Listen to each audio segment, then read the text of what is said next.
અને હવે રાજ્યમાં વરસી રહેલા વરસાદ અથવા તો વરસાદ પર લાગેલી બ્રેકની કરીશું વાત, કારણ કે રાજ્યમાં આગામી 7 દિવસની ફરી એક વખત હવામાન વિભાગે આગાહી કરી છે।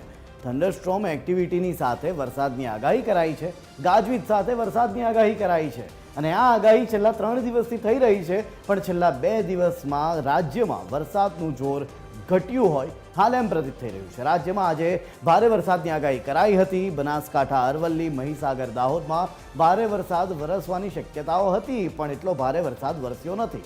પંચમહાલ, વડોદરા, છોટાઉદેપુર, ભરૂચ, નર્મદામાં પણ આગાહી થઈ હતી। હવામાન વિભાગે કહ્યું હતું કે ભારે વરસાદ પડશે, પણ હજી એ વરસાદ એવો ભારે વરસાદ વરસ્યો નથી એ વિસ્તારોમાં।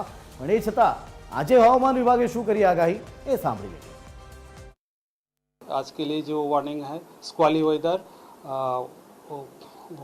जो वेव होगा उस वेव भी रहेगा, हाई विंड स्पीड रहेगा।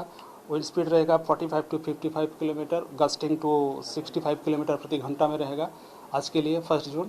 और 2 जून से लेकर 5 जून तक 40 to 50 kilometre with gusting 60 kilometre प्रति घंटा में रहेगा।